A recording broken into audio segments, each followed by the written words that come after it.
Mheshimiwa Waziri Mkuu, mimi ni mwenyekiti wa wafanyabiashara tarafa ya Katesh. Mheshimiwa Waziri Mkuu, katika eneo hili ambalo umezindua stendi nzuri ya Dr. Samia Suluhu Hassan, kuna changamoto kwa wafanyabiashara. Mheshimiwa Waziri Mkuu, tunaomba tusaidie. Kodi tuliopewa na mkurugenzi ni kubwa mno. Kibanda kimoja kama unavyoona Mheshimiwa Waziri Mkuu, tunalipishwa shilingi 150,000.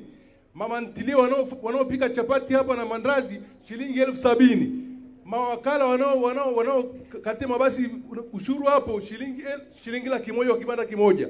Mheshimiwa Waziri Mkuu, hili jambo ni kubwa. Wafanya biashara wenzangu wameniomba nifikishe ujumbe huu kwako, utusaidie. Kodi ni kubwa. Mkurugenzi tulipozungumza naye wakati anatuambia habari ya ufunguzi, tulimuomba tuanze na kodi 25,000, akatukatalia, akasema ataleta watu kutoka Mwanza, Mbeya na mahali pengine. Tunaomba Mheshimiwa Waziri Mkuu tusaidie, kodi ni kubwa. Kama sio hivyo, hili jina la Dr. Samia Suluhu Hassan lifutwe, awekewe mtu mwingine ambaye ana roho mbaya, lakini rais wetu ana roho nzuri. Tupunguzie kodi Mheshimiwa, tunaumia. Tunaomba Mheshimiwa.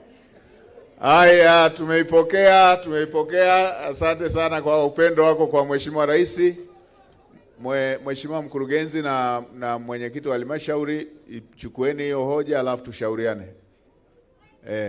Haya, mpe yule mama tumalizie.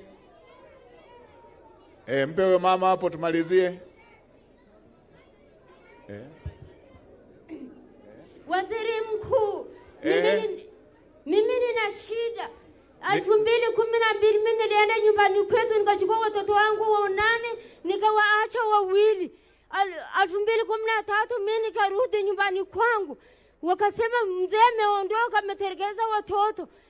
Basi nilipofika nikamkuta mtu mwingine amejenga nyumba kwenye eneo langu. Nikamwambia, kwa nini umejenga kwenye eneo langu? Akasema, mpate kwanza mume wako ndio nitakwambia. Mimi nikaenda kwa mwenyekiti wa kitongoji. Nilipofika nikamuita, yeye akaja.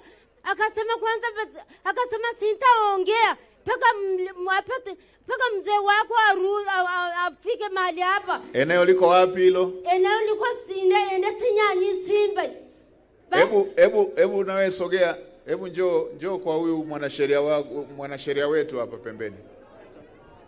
Hebu onana na mwanasheria wetu tuone tunakusaidiaje. Tutakusaidia. Msogezeni kwa mwanasheria hapo.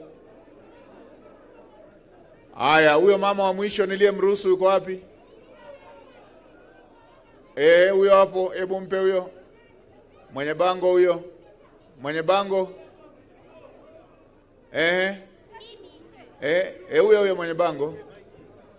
Nashukuru sana mheshimiwa kwa kufika kwako katika wilaya hii. Tumenyanyasika sana sisi watoto wa Felagia Gilagweni.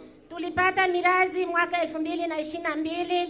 Tukapewa mirazi, tukagawa mahakama ya mwanzo Kateshi. Mpaka leo mashamba yale hatulimi, na limwa na matajiri. Tukienda shambani tunapigwa. Sasa hivi nikikutolea hii nguo mheshimiwa utalia, na sasa hivi hapa ninapoongea mimi ni mfungwa. Mashamba yetu yanalimwa na matajiri, wengine ni watumishi. Nani mahakama ilisemaje? Mirazi tulipewa, tukagawa. Mimi nilikuwa msimamizi wa mirazi. Mlishapewa? Lakini sasa hivi mdogo wetu wa kiume amebinafsisha yale maeneo kwa matajiri. Mheshimiwa, naomba usiniache leo, miaka 5. Sasa hivi ninapoongea hapa mimi na wadogo zangu tumefilisika, tunafanya kesi miaka 5. Ninapoongea hapa sasa hivi mimi ni... Haya, nimekupata. Hebu njoo hapa, tutakuja tuongee wakati natoka hapa. Njoo hapa tutakuja tuongee. Sasa sikilizeni. Mnasikia? Kwa muda uliosalia hatuwezi tukamsikiliza kila mmoja wale 120 na mikono mingine hii hapa. Kwa hiyo kama haujaandika, andika pale, na dakika 2-3 zilizosalia tupate majawabu ya hoja zilizotolewa za barabara. Tuanze na Mheshimiwa Naibu Waziri wa Ujenzi.